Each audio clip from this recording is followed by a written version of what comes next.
Hinamak na manugang. Kabanata 171. Malamig ang ekspresyon ni Alex Dixon, nang makalapit sa kanya ang bodyguard ay sinapak niya ito. Ni hindi niya ginamit ang kanyang paglilinang, pero, mahigit 3 metro ang layo ng mga tulisan tumakbo sa harapan, napahiga siya sa lupa at hindi na makabangon. Tumalon si Alex Dixon at sumipa ng ilang beses sa ere, madaling itinapon sa lupa ang mga tulisan. Sa isang kisap mata, natapos na ang labanan, ginamit ni Alex Dixon ang kanyang napakalaking kalamangan upang malutas ang problema. Napatulala ang mga tao sa paligid, hindi nila akalain na si Alex Dixon, itong binatang nakasuot ng ordinaryong damit, ay talagang itatago ang kanyang tunay na lakas. Pinagpawisan si Ren Feng, ang kanyang mga hatchet men ay mga martial artist din, ngunit sa harap ni Alex Dixon, mahina sila bilang mga bata. Isa pa, parang hindi pa ginagamit ng lalaking ito ang buong lakas niya. Ang galing ng bastard na ito ay hindi maarak, laking gulat ng lahat na hindi man lang naglakas loob na huminga ng malakas, malamig na tinapak ni Alex Dixon ang alikabok sa kanyang damit, tumalikod at umalis. Nandito siya bilang bisita ngayon, ayaw niyang gawing masama ang manner ni Renan, kung hindi, ang iilang taong ito ay matagal nang malubhang na sugatan. Si Ren Feng ay umungal na may mahigpit na boses, tawagan kaagad ang isang tao, sabihin na may nagnakaw ng lilang ginseng, dapat natin siyang mahuli. Sino ba ang may lakas ng loob na magnakaw sa pamilya Ren? Isang marangal na boses ang biglang tumunog, tumingala si Alex Dixon at nakita si Renan na naglalakad na puno ng galit ang mukha, napapaligiran ng isang grupo ng mga tao. Si Li Tailei, Shou Changqi, at ang iba pa ay sumusunod sa kanya. Nakahinga ng maluwag si Alex Dixon at sinabing, ngayon lang, ako. Ngunit bago niya matapos ang kanyang mga salita, tumawag muna si Ren Feng. Kuya, magnanakaw ta, kanina pa niya gustong makawin ng purple ginseng, at nahuli ko siya. Tumingin si Alex Dixon kay Ren Feng at pagkatapos ay kay Renan. Bagaman inaasahan na niya ito, nagulat pa rin siya nang malaman na magkapatid sila, kung tutuusin, iba talaga ang kanilang mga personalidad. Ibig mong sabihin, Master Dixon, natigilan si Renan, pagkatapos ay kumunat ang noo niya at pinagalitan. Huwag kang magsalita ng kalokohan, si Master Dixon ay isang natatanging bisita ng asyenda. Iginagalang na panauhin, puno ng paghamak ang mukha ni Ren Feng, Kuya, bakit Master pa ang tawag mo sa kanya? Huwag kang magpapaloko sa bastos na ta, nag-inquire na ako sa background niya. Ang batang ito ay manugang ng Lewis family, ang panganay na tiyuhin ng Lewis family. Sinabi niya, sa akin ng personal na itong si Dixon ay pinakamagaling sa pag-freeload at pag-inom, at saka, sa ngalan ng pagtingin sa Feng Shui, patuloy siyang nanloloko ng mga tao. Bawal kang maging bastos kay Master Dixon. Habang naririnig ni Renan, mas naging pangit ang kanyang ekspresyon, putol niya sa malalim na boses, Ren Feng, humingi ka agad ng tawad kay Master Dixon. Hindi naging madali para sa kanya ang mag-imbita ng isang marangal na panauhin, ngunit sa totoo lang ay iniinsulto siya ng kanyang nakababatang kapatid sa harap ng lahat, nang marinig ito ni Renan, napuno siya ng galit. Sumimangot si Ren Feng at pinalaki si Renan pataas at pababa, masungit na sabi niya, Kuya, nalilito ka yata, bakit ka ganyan sa mga tandang mayayamang mga ngalakal kay Jinling? Niloko ng batang ito, nahuli ko ang batang ito ng personal para magnakaw ng purple ginseng, kung hindi ka naniniwala sa akin, lahat dito, ay makapagpatonay para sa akin. Pagkatapos sabihin yon, sumigaw siya sa mga nakapaligid na tao, sabihin mo sa akin, kinuha ba ng lalaking ito ng Dixon ang lilang ginseng? Matapos ang ilang segundong katahimikan, isang kalat-kalat na tunog ang umalingaw-ngaw. Parang ganun na nga. Talagang iyon ang nagnakaw ng kahoy na kahon at nahuli ng pangalawang young master at ng kanyang mga tauhan.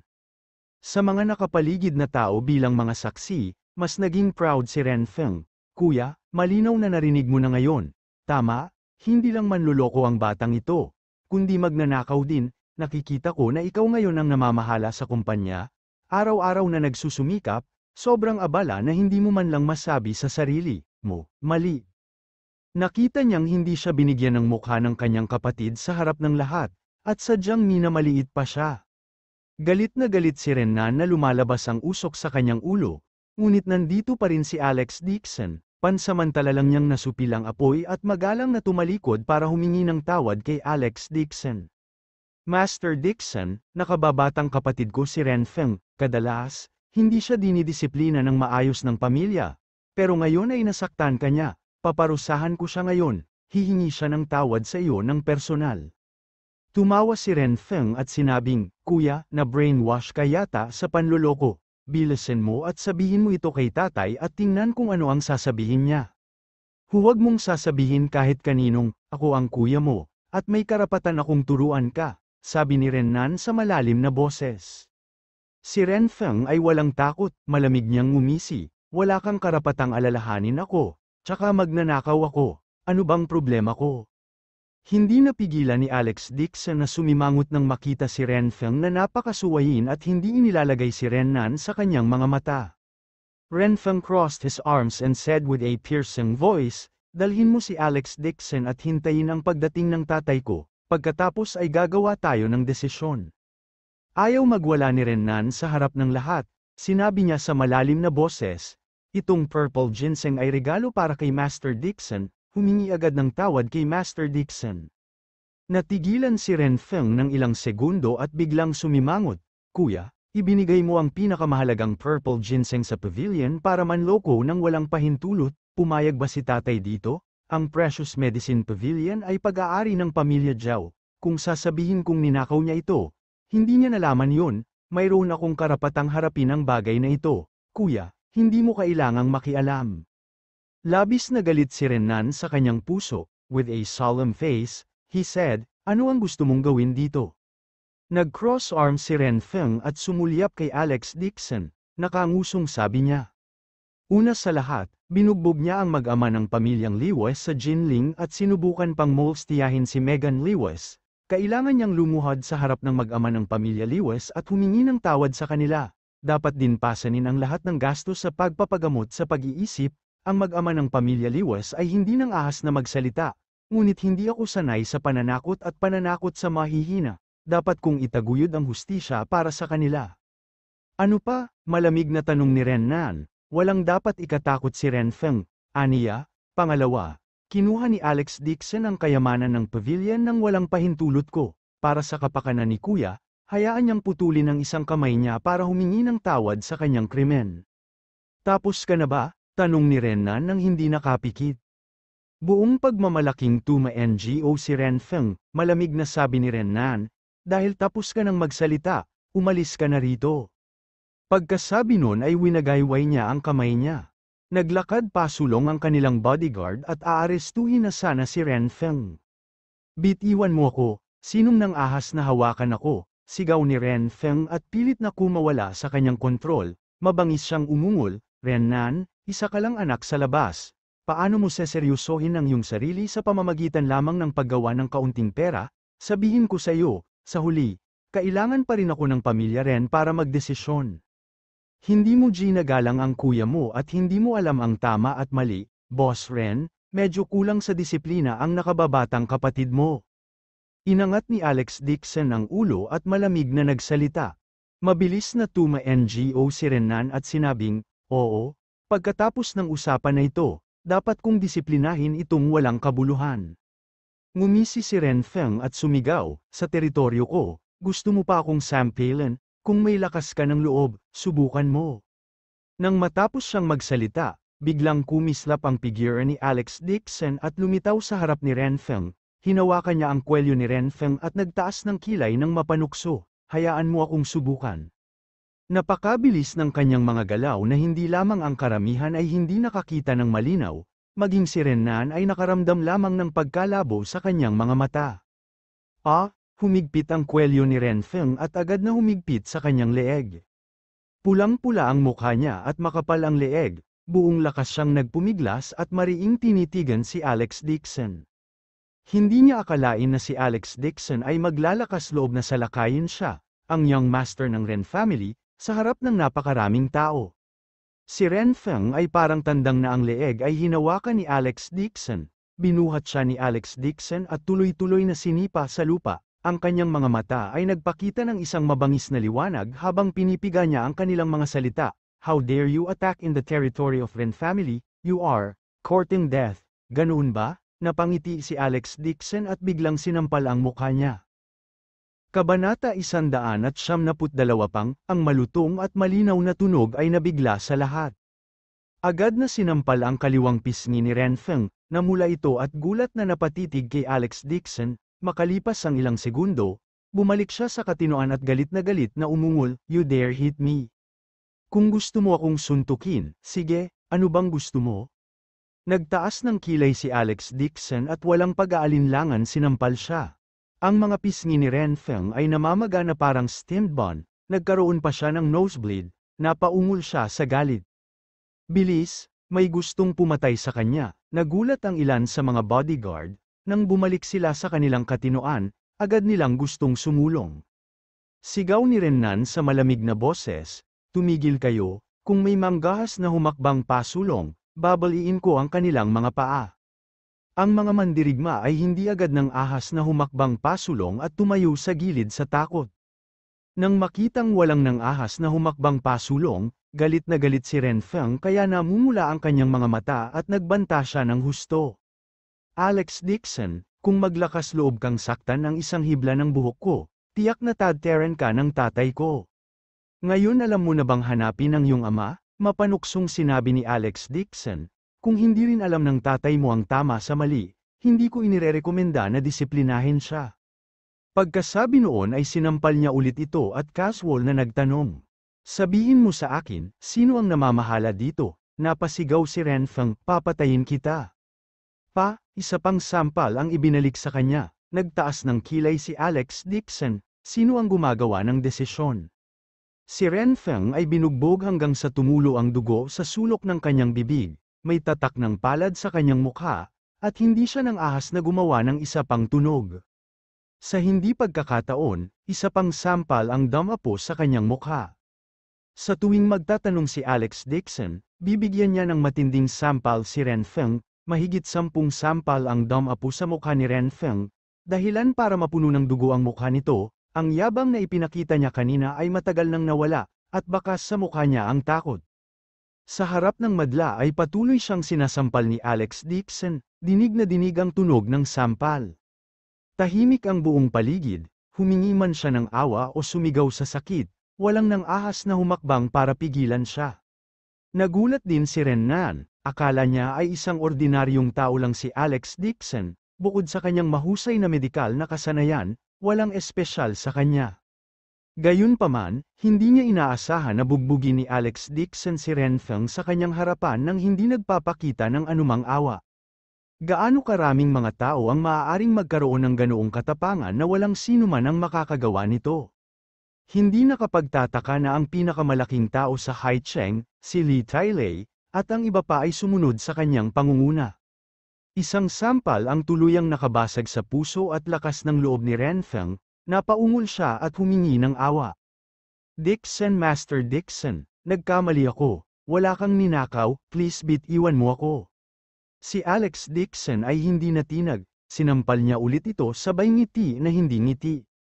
Sino ang namamahala dito, Master Dixon? Si Master Dixon ang namamahala dito. Tumutulo ang dugo mula sa bibig ni Renfeng habang siya ay sumisigaw sa takot. Mali, malamig na sabi ni Alex Dixon at muli siyang sinampal. Ang kayabangan ni Renfeng ngayon ay ganap na nawala, para siyang manok na may sakit, humahabang mukha, umiiyak at sumisigaw. Ren family, pagdedesisyonan ng kuya ko, saka lamang tuma-NGO si Alex Dixon bilang kasiyahan at pahatid inihagis siya sa lupa. Get lost. Puno ng dugo ang mukha ni Renfeng, umirap siya at sinubukang tumakas. Muling nanggaling ang boses ni Alex Dixon sa kanyang likuran, alam mo ba kung bakit kita sinampal? Una, hindi mo masasabi ang tama sa mali, at masasabi mo ang tama sa mali. Pangalawa, wala kang respeto sa nakatatanda, at kinokontra mo ang iyong kuya. Pangatlo, wala kang mata, at tinatreto mo ang masasamang tao bilang mabuting tao, kinokontra mo lang ang kuya mo. Alam mo na kung ano ang gagawin, hindi ba? I know, sumikip ang puso ni Renfeng, mabilis siyang tumalikod at naglakad papunta kay Renan. Sabi niya sa nanginginig na boses, Kuya, ngayon lang ako nabastos, patawarin mo ako. Ngo si Renan na may taimtim na mukha. Lihim siyang nakahinga ng maluwag sa kanyang puso. Dahil isa siyang illegitimate child, kahit gaano ka-successful ang career niya, napaka-awkward din ang posisyon niya sa pamilya. Sa makatuwid, hindi siya tiningnan ni Renfeng ng mabuti, nakita niya siya bilang kanyang malaking kapatid at nakipagkumpitensya pa sa kanya para sa mga karapatan sa pamamahala ng kumpanya. Kaya lang, masyadong incompetent si Renfeng, kaya naman ipinasa sa kanya ng pamilya ang kumpanya. Lalo itong nagpagalit kay Renfeng, maraming beses na niyang minamaliit siya sa publiko at pinahiya ang kanyang mukha. Dahil sa kanyang pagkakakilanlan, hindi ito kumbinyente para sa kanya na disiplinahin siya, kaya hinayaan na lamang niya ito. Para naman kay Alex Dixon, bagaman hindi ito ipinakita ni Renan sa kanyang mukha nang turuan niya si Renfeng para sa kanya, lubos siyang nagpapasalamat sa kanyang puso. Nagtaas siya ng boses at nagutos, dalhin mo ang regalo ni Master Dixon. Awkward na sinabi ng isa sa kanyang mga subordinate, Boss Ren, ang purple ginseng, inagaw niyang Master Zhao. Nakaramdam ng awkward si Renan at mabilis na humingi ng tawad kay Alex Dixon, pagkatapos ay galit niyang sinabi, pumunta ka at hanapin siya, dapat mong ibalik ang mga gamit ni Master Dixon. Nagpadala si Renan ng mga tao para hanapin si Renfeng at inimbitahan si Alex Dixon sa sala para tanggapin siya, napaka-respeto niya. Kung paano haharapin si Renfeng, hindi binanggit ni Renan ang isang salita tungkol dito, patuloy lang siya sa paghingi ng tawad kay Alex Dixon, si Renfeng ay ang kanyang nakababatang kapatid, kahit gaano siya katanga, hindi maputol ang relasyon sa dugo. Nang makitang ginawang maliit na bagay ni Renan ang isang malaking bagay, hindi na ito binanggit ni Alex Dixon, this was ibang tao's family matter, kaya wala siyang masabi. Gayunpaman, patuloy pa rin si Renan sa paghingi ng tawad sa nangyari kanina. Pagkatapos ng hapunan, inimbitahan niya si Alex Dixon sa Treasure Medicine Pavilion at nakiusap sa kanya na pumili ng ilang halamang gamot para hindi siya mapalagay. Pagkatapos ng nangyari ngayon, orihinal na ayaw pumunta ni Alex Dixon, ngunit ang kabilang partido ay masyadong mabait para tumanggi. Naisip niya na ang Medicine Pavilion ay isang lugar kung saan inilalagay ang mga mahahalagang halamang gamot sa Ren family, marahil ay may iba pang mahahalagang halamang gamot bukod sa lilang ginseng, kaya't sumunod siya at naisip na makabubuting tingnan muli. Naglakad ang grupo papunta sa entrance ng Treasure Medicine Pavilion. Inangat ni Alex Dixon ang kanyang ulo at biglang nakita ang isang naguguluhan na nakatayo na tumatakbo palabas ng pavilion, natigilan siya. Si Megan Lewis ba talaga? Nabalitaan niyang nagbayad ng malaking halaga ang Lewis family para piyansahan siya, ngunit hindi niya inaasahan na narito siya. Nakita rin ni Renan ang taong ito at agad na sumigaw, tumigil ka nga dyan, sino ka? Nagpanik si Megan Lewis sa kanyang puso at hindi napansin ni Alex Dixon na napapaligiran ng karamihan. Mabilis niyang sinabi, ako ang bisita ni Renfeng, inimbitahan niya ako rito. Habang nagsasalita siya, may tinago siya sa likod niya. Sumimangot si Alex Dixon at gumawa ng isang malaking hakbang pasulong, hinawakan niya ang kanyang palso at ipinakita ang kahon ng mahogany sa kanyang kamay. Alex Dixon, bakit ka nandito? Bigla siyang nakita ni Megan Lewis at agad na napasigaw sa gulat. Malamig na sinabi ni Alex Dixon, ninakaw mo ang purple ginseng? Ako, hindi ko ginawa, kinagat ni Megan Lewis ang kanyang mga ngipin at walang takot na sinabi, ito ay regalo ni Renfeng sa akin, gusto mo akong molestiyahin noong nakaraan, at ngayon gusto mo akong akusahan ng pagnanakaw ng mga bagay, walang hiya. Hindi ito bagay kay Renfeng, ito ay sa Ren family. Lumingon si Alex Dixon kay Renan at walang pakialam na sinabi, ninakaw niya ang purple ginseng, ano ang dapat kong gawin sa kanya? Sa bagay, nasa Ren family sila, kailangan nilang marinig sa sasabihin ni Renan tungkol sa mga bagay na ito. Naglakad pasulong si Boss Ren na may taimtim na mukha, hindi niya kayang parusahan ang sarili niyang kapatid, gayunpaman, hindi siya nagpapakita ng anumang awa sa isang babaeng hindi kilalang pinanggalingan. Kay Master Dixon ang bagay na yan, itapon ng babaeng ito at baliin ang kaliwang kamay. Nang marinig niyang babaliin na ang kanyang kamay, sa sobrang takot ni Megan Lewis ay muntik na siyang matamba, kinasusuklaman niya si Alex Dixon at tumili. Renfeng, halika at iligtas mo ako. Si Renfeng ay sumugod mula sa gilid, Nang makita niya si Alex Dixon, hindi niya namamalayan na lumayo siya sa kanya. Sinamantala ni Megan Lewis ang pagkakataong makalaya at nagtago sa tabi ni Ren Feng. Niyakap niya ang braso nito at umiyak, "Ren young master, he wanted to molest me again." Pagtingin sa kanilang dalawa, napangisi si Alex Dixon sa kanyang puso, tila si Megan Lewis ay kasangkot muli kay Ren Feng. No wonder gusto siyang patayin ni Ren Feng ngayon lang, gusto pala niyang pasayahin si Megan Lewis. Kabanata 193 Pinandilite ni Ren Feng si Alex Dixon na may puot sa kanyang mga mata. Nagkibit balikat si Alex Dixon at malinaw na sinabi, "Kanina lang ako nakahuli ng magnanakaw, may ninakaw siya." "Alex Dixon, huwag kang masyadong lumayo," kinagat ni Ren Feng ang kanyang mga ngipin, "ang lilang ginseng na ito ay orihinal na pag-aari ng aking pamilya, ibinigay ko ito kay Megan." "Kalokohan," sumigaw si Renan sa malalim na boses, "ito ay isang regalong inihanda para kay Master Dixon sa bahay." Sinabi ni Ren Feng, "Kuya, baldado ang kamay ni Mark Lewis, at kasalanan ni Alex Dixon ang lahat, ang purple ginseng lang ang makakapagpagaling nito, ano ang mali kung ibigay ko ito sa taong nangangailangan?" Pagkatapos ay sinabi niya kay Alex Dixon, "Malusog ka, kaya hindi mo kailangan ang lilang ginseng. Kung mayroon kang anumang mabuting hangarin, ibigay ang lilang ginseng kay Megan at hayaan siyang kunin ito upang iligtas ang mga tao." Pinunasan din ni Megan Lewis ang kanyang mga luha at naawa niyang sinabi, "Nakikiusap ako, bayaw, nasa panganib ang aking kapatid, pakibigay sa akin ang lilang ginseng." Malamig ang ekspresyon ni Alex Dixon, ang mga salitang ito ay sinabi sa isang marangal na paraan at si Megan Lewis ay umawit sa isang mahusay na paraan. Kung hindi siya pumayag, ang dalawang usapan ng evil person at molestation, ay maituturing na nakumpirma sa harap ng lahat. Sumimangot din si Renan at hindi na nagsalita pa, dahil ang lilang ginseng ay ibinigay kay Alex Dixon, hindi siya mismo ang makapagdesisyon. Natuwa si Megan Lewis sa kanyang puso at lalo pang umiyak. Sa ngayon, ang Lewis family ay parang ligaw na aso, sa kabutihang palad, ginamit niya ang lahat ng kanyang kakayahan para makita si Ren Feng at pinakain siya ng ecstasy soup, inanyayahan niya siyang pumunta at kunin ang mga halamang gamot para kay Mark Lewis.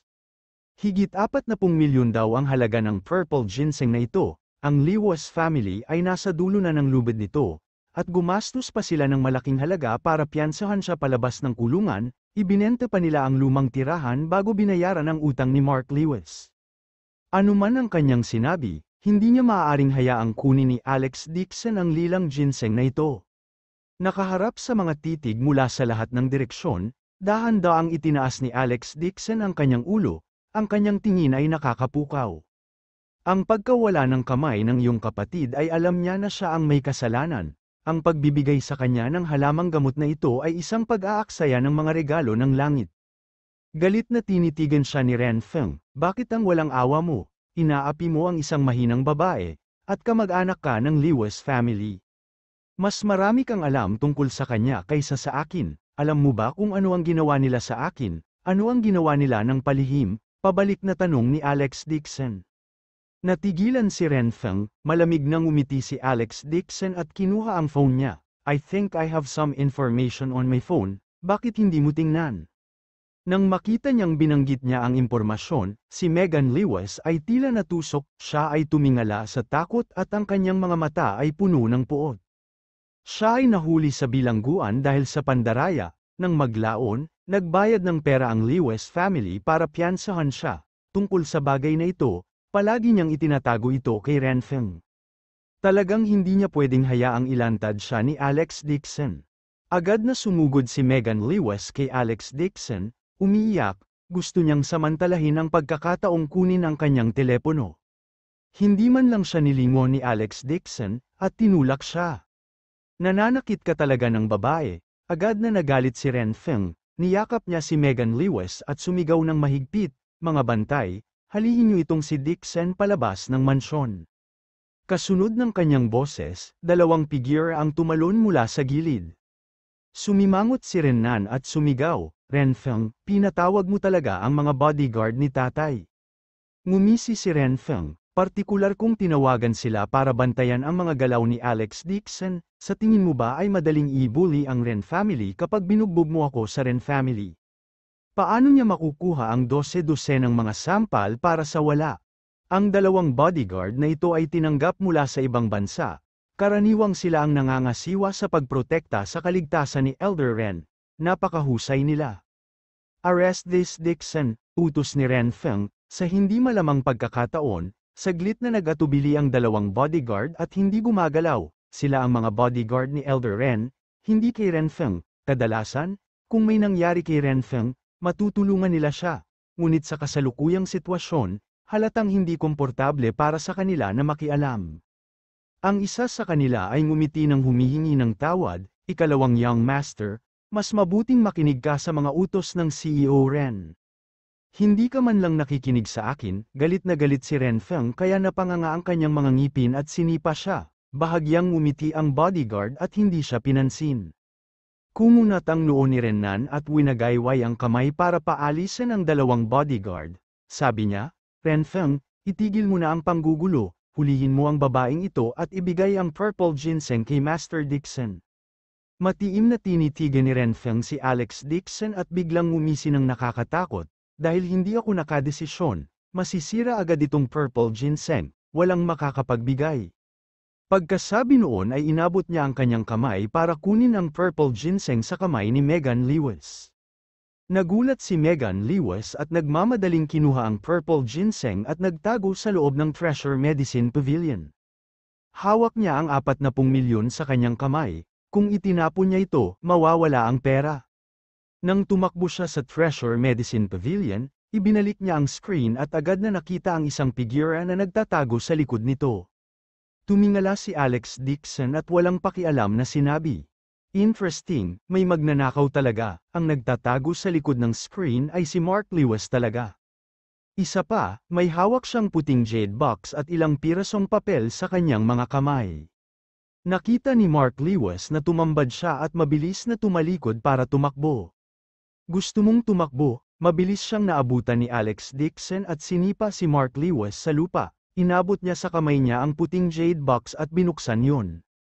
Isang makapal na amoy ng halamang gamot ang agad na lumabas mula sa kahon.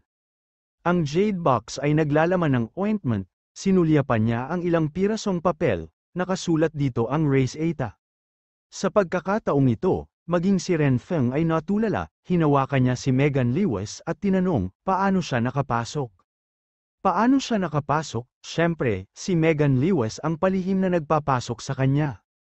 Takot na takot si Mark Lewis na malapit nang umalis ang kanyang kaluluwa sa kanyang katawan, nanginginig siya sa lupa. Inapakan ni Alex Dixon ang kanyang ulo at malamig na sinabi, "Tell me, what are you doing here?" Habang nagsasalita siya, pinalakas niya ang kanyang paa. Pakiramdam ni Mark Lewis ay parang sasabog na ang kanyang ulo sa sakit. Sa sobrang takot niya ay sumigaw siya ng paulit-ulit, "Ito, ang kapatid ko ang nagpapasok sa akin." Sa takot, sinabi niya sa kanila ang lahat. Lumabas na si Megan Lewis ay nakipag-ugnay kay Ren Feng at alam na mayroong lahat ng uri ng mahalagang halamang gamot sa Treasure Medicine Pavilion, kaya't hiniling niya kay Ren Feng na palihim siyang dalhin. Gusto niyang maghanap ng ilang halamang gamot, para gamutin ang kamay ni Mark Lewis. Nang maglaon, nalaman niya mula kay Ren Feng na ang bagong nabuong repairing ointment ni Ren Hitang ay napatunayan, kung ito ay naibenta sa mga kakumpetensya, maaari itong ibenta ng hindi bababa sa 100 milyon. Ang sample ng repairing ointment at ang medicinal formula ay nakaimbak din sa safe sa Treasure Medicine Pavilion.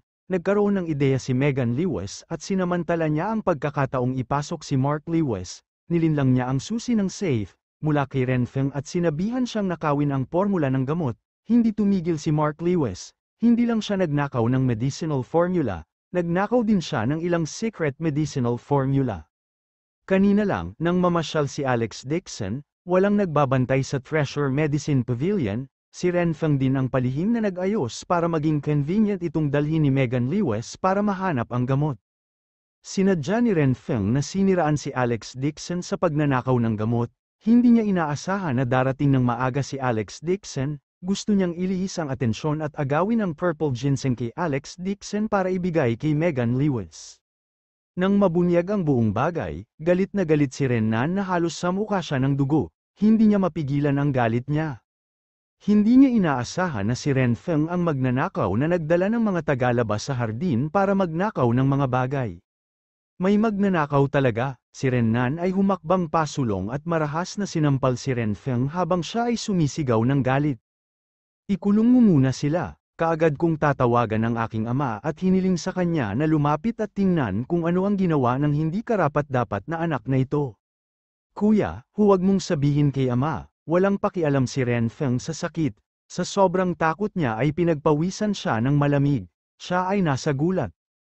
Hindi siya makapagnegosyo kaya naman ibinigay ng kanyang ama ang kumpanya sa kanyang nakatatandang kapatid, na panatili niya ang imahe ng hustisya dahil gusto niyang makipagkumpetensya sa kanyang kuya para sa negosyo ng kumpanya. Higit pa rito, sa larawang ito ng hustisya, nakakuha din siya ng kaunting suporta mula sa kanyang pamilya. Kung malantad ang bagay na yun, tiyak na magagalit ang kanyang ama, at ang race eta ay mali, ito ay isang malaking bawal para sa buong pamilya, at ang mga tao sa pamilya ay tiyak na hindi siya susuportahan. Kabanata 174 ay lock mo, hindi naman natinag si Renan, malamig at mabagsik ang ekspresyon niya. Sa nakalipas na daang taon, ang race eta ng Renhihol ay lihim, paano ito mag-leak? Pinangunahan ni Renfeng ang isang magnanakaw sa bahay at halos masira ang malaking bagay ng pamilya. Pagkatapos sabihin yon, yumuko siya ng malalim kay Alex Dixon at nagpapasalamat na sinabi, Master Dixon, buti na lang at ngayon mo lang nakita ang mga clue, kung ninakaw ni Mark Lewis ang formula ng gamot sa pavilion, natatakot akong mawala si Renhee, mahirap tansyahin ang hall. Bahagyang tuma-NGO si Alex Dixon, ngayon lang niya naramdaman ang kwarto, kahit na hindi itumba ni Megan Lewis ang screen sa kanyang gulat, papasok pa rin siya at hihilahin si Mark Lewis palabas. Tanong ni Alex Dixon, Boss Ren, anong balak mong gawin sa kanila? Ninakaw ng magkapatid na Lewis family ang race eta mo, syempre mabigat ang parusa, sabi ni Renan, hinimas ang kanyang mga kamay at ngumiti, hayaan mo si tatay na hawakan si Renfeng. Pinapahalagahan pa rin niya ang relasyon ng pamilya at hindi sinasadyang pinrotektahan niya si Renfeng. Upang humingi ng tawad kay Alex Dixon, personal na binuksan ni Renan ang mga pintuan ng Medicine Pavilion at bukas palad siyang inanyayahan na pumili ng gamot. Laminggaling si Alex Dixon sa paligid, ngunit may bahid ng pagkabigo sa kanyang puso. Bagamat ang mga halamang gamot sa Medicine Pavilion ay ang lahat ay mahalaga, walang gamot na may kasing daming bilang na enerhiya gaya ng purple ginseng.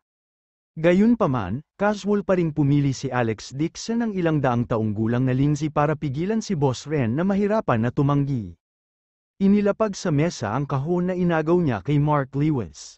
Magalang na inanyayahan ni Renan si Alex Dixon sa mesa at magalang na sinabi, Master Dixon, ang repairing ointments na binuo ni Renhee Tang ay hindi na ilabas ang lahat ng epektong panggamot. Maaari ko bang hilingin kay Master Dixon na magbigay ng kanyang sariling gabay at tingnan kung ano ang problema ay? Ito rin ang naging ultimate goal niya ngayon. Oo naman, tuma-NGO si Alex Dixon. Lumiwanag ang mukha ni Renan nang marinig ang madaling pagsang-ayon ni Alex Dixon, dali-dali niyang hinawakan ang jade box gamit ang dalawang kamay at iniabot. Kinuha ni Alex Dixon ang jade box at binuksan ito. Isang nakakapreskong panggamot na halimuyak ang agad na naanod, na may bahid ng Cap-A-ton. Ang itim na medicinal paste sa kahon ay hugis ng oil paste. Tahimik siyang sumangot at inisip na matalino rin itong si Renan, hiniling niya sa kanya na bigyan siya ng mga pointer ngunit binigyan lamang siya ng pamahid at hindi ang race eta. Nagtipon ang mga tao sa paligid, gustong marinig ang kanyang sinabi. Si Shou Changqi ay naiinip ding sumugod, na ayaw pabayaan ang pagkakataong ito. Master Dixon, ano ang nasa isip mo? Magalang na tanong ni Renan. Tanong ni Alex Dixon, wala pa sa market ang ointment mo, di ba? Ang Departamento ng Pananaliksik at Pagpapaunlad ng Renhee Tang Company ay nasa proseso ng pananaliksik at pagunlad. Buti na lang at wala pa sa market, kung hindi, kung papasok sa palengke ang ganyang basurang gamot, baka magdulot ng kamatayan.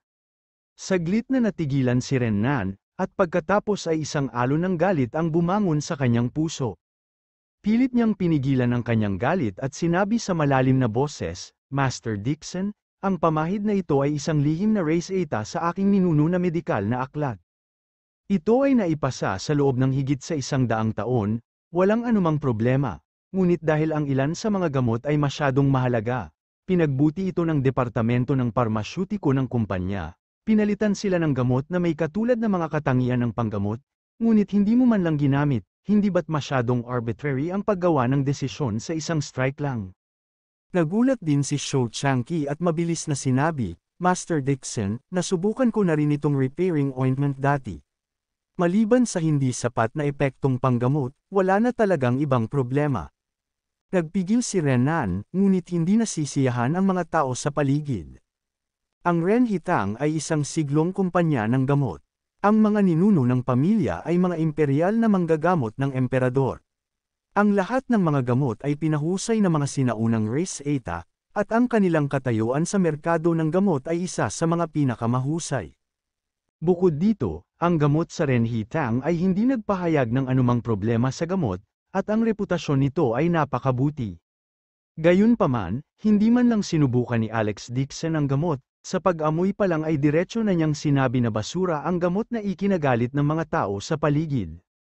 I don't think he looks like godly doctor. Baka manluloko talaga siya. Napakabata niya. Ano ang alam niya? Ang repairing ointment na ito ay ginamit ng mahigit 100 taon, wala namang masama. Anong makajos na doktor? Sa tingin ko ito ay isang hindi nararapat na reputasyon. Ang paglilinis na gamot ng kanyang sariling ninuno ay tinawag na basura. Galit na galit si Renan, at nagtanong, Master Dixon, sinabi mo na ang gamot ko ay basura, anong batayan mo? Dapat may gamot sa repairing ointment mo na tinatawag na licorice, di ba? Tanong ni Alex Dixon. Tuma-ngo si Renan at sinabing, oo, sinabi ni Alex Dixon ang medicinal formula sa sandaling maamoy niya ito. Hindi na siya nagulat dahil medyo malaki ang mga ugat ng licorice na ginamit sa repairing ointment at mabango ang amoy, kung ito ay mga tao na madalas na nakikipag-ugnayan sa gamot, naamoy nila ito. Ngumiti si Alex Dixon at sinabing, ang ugat ng licorice na ito ay dapat palitan ang western ginseng sa orihinal na res eta, dapat itong gamitin upang lagyan muli ang qi. Ang mga tao sa paligid ay walang anumang reaksyon, ngunit si Renan ay nabigla sa kanyang puso. Nagtataka siyang tumingin kay Alex Dixon. Madali para sa kanya na maamoy ang mga ugat ng licorice sa pamahid, ngunit madali niyang nasabi ang mga ugat ng licorice ay napalitan ng mga ugat ng licorice. Ito ay hindi kapanipaniwala. Nagulat din si Shou Changqi, mabilis niyang tinanong si Renan, ano ang dati mong res eta? Nagulat si Renan, tuma-ngo siya at sinabing, talagang tinutupad ni Master Dixon ang kanyang reputasyon. Talagang may western ginseng sa orihinal na res eta nitong repairing ointment, ngunit kung isa sa alang-alang na ang gastos ay masyadong mahal, maaaring gumamit ng murang licorice roots upang palitan ito, parehong magkaroon ng epekto ng muling pagdadagdag ng qi. Nang matapos siyang magsalita ay namangha ang mga tao. Hindi naman kakaiba na masabi ang res eta, ngunit upang mahulaan ang pinalit na gamot, kahit na ang may nakaranasang TCM na doktor ay hindi magawa ang ganoong bagay.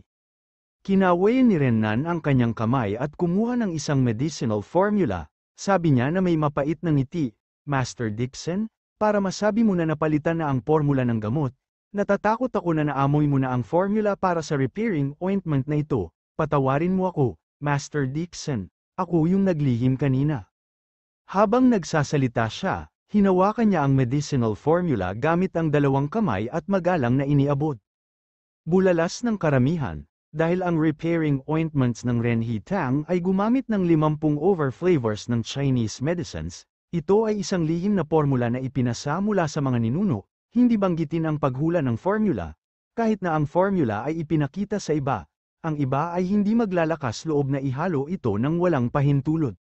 Dahil walang dosage sa recipe, ito rin ang pagsusuri ni Rentang para sa mga henerasyon upang mapanatili itong lihim. Kaya naman, nang ninakaw ni Renfeng ang res eta kanina lang, hindi siya pinarusahan ni Renan ng mabigat, binigyan lang niya ito ng perfunctory reply, alam din niyang kahit nakawin ni Mark Lewis ang res eta, wala itong silbi.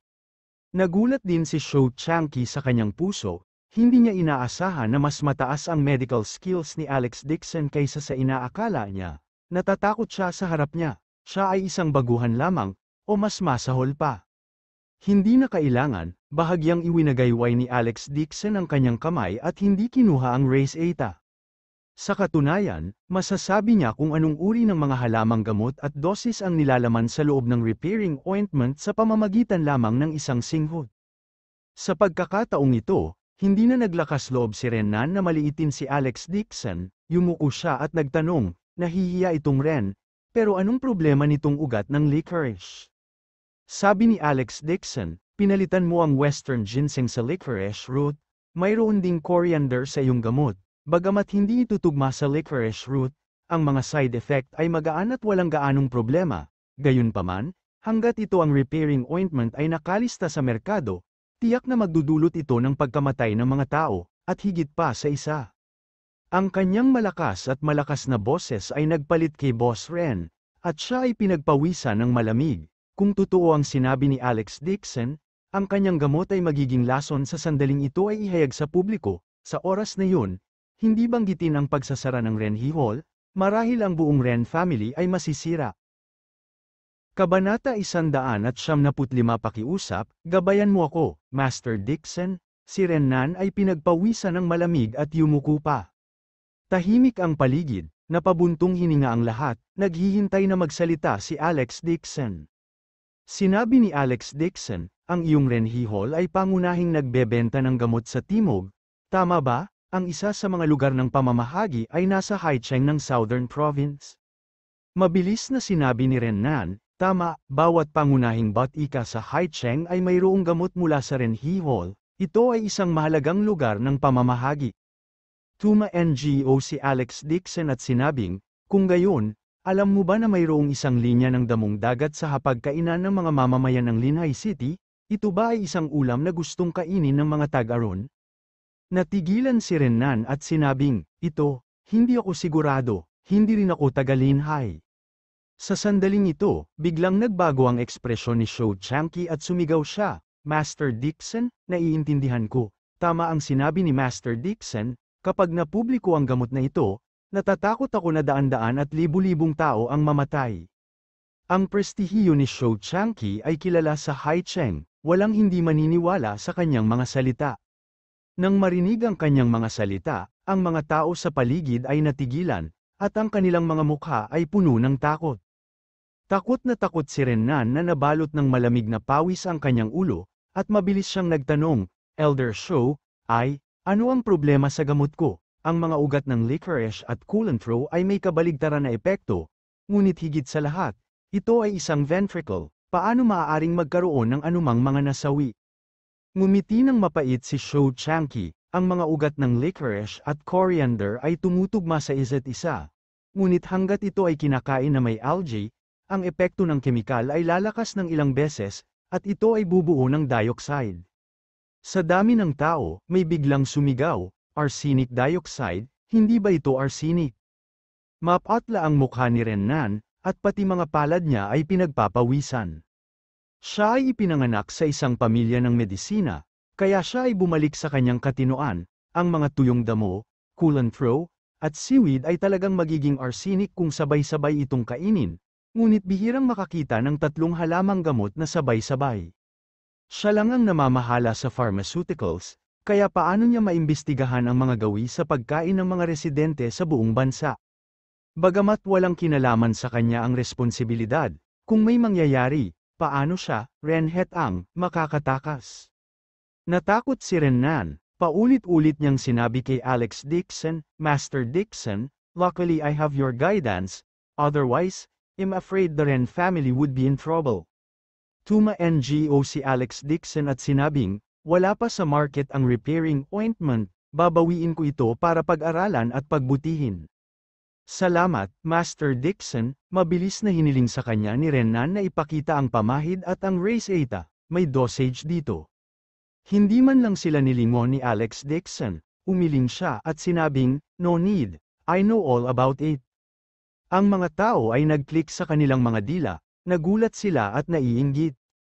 Ang pag-amoy at pagsasaulo lamang ng mga kakaibang recipe ng ibang tao, kahit na ang dosis ay hindi masama, ito ay isang talento lamang upang kumita ng kayamanan.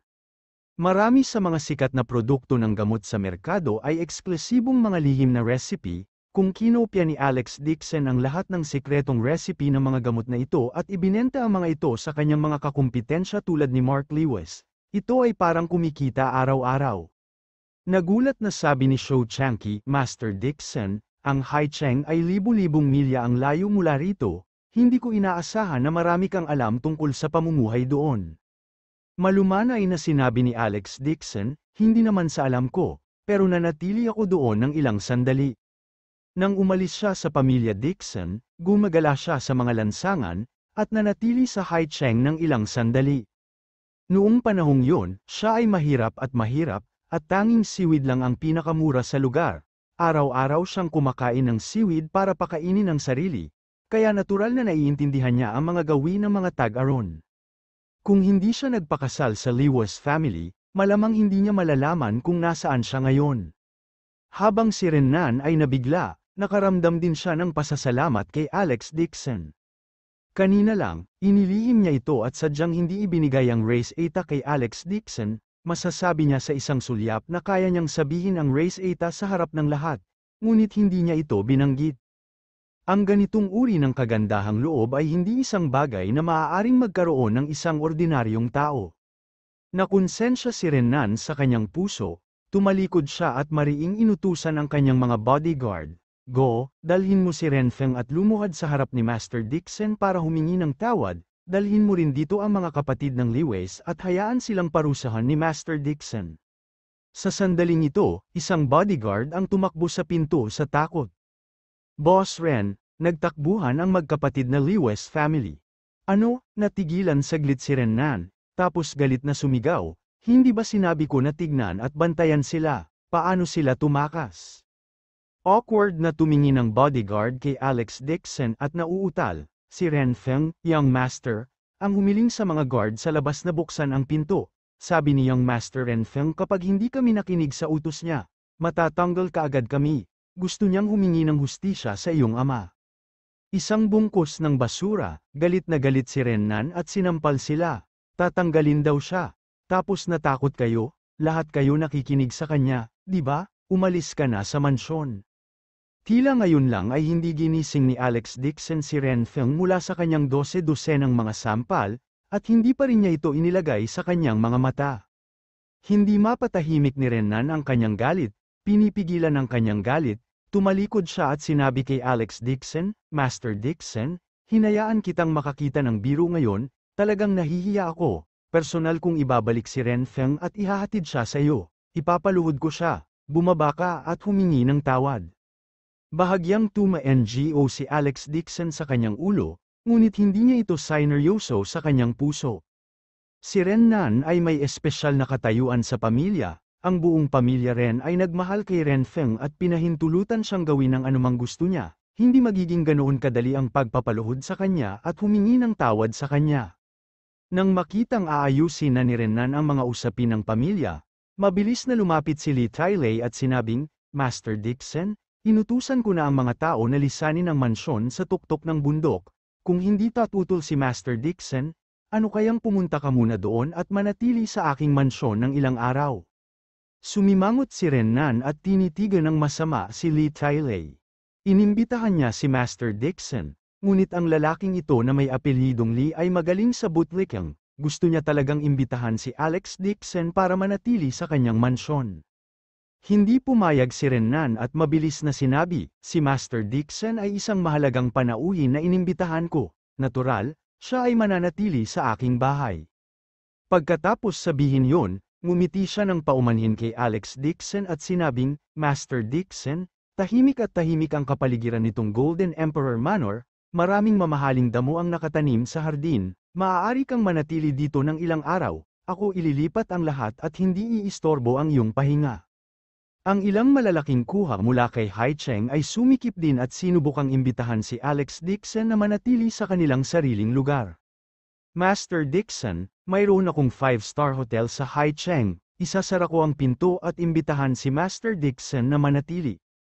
Pakiimbitahan si Master Dixon sa aking bahay bilang panauhin, naghanda na ang aking pamilya ng isang malugod na piging, maligayang pagdating, mahusay na guro.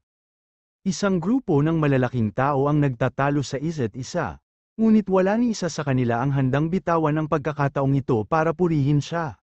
Ngayon pa lang, nasaksihan na nila ang galing ni Alex Dixon sa medisina, at lahat sila ay gustong samantalahin ang pagkakataong ito para mapalapit sa kanya. Iniwas ni Alex Dixon ang kanyang mga mata sa kanila at nakangiting sinabi, "Pinasasalamatan ko ang intensyon ng lahat, ngunit ang pangunahing layunin ko sa pagpunta sa Haicheng sa pagkakataong ito ay upang makipagpalitan ng mga kasanayan sa medisina at makilahok sa Medicine Exposition. Pupunta ako sa bahay ni Shosho para hiramin ito ng ilang araw, maginhawa din na pag-usapan ang mga medikal na mabuting kasanayan."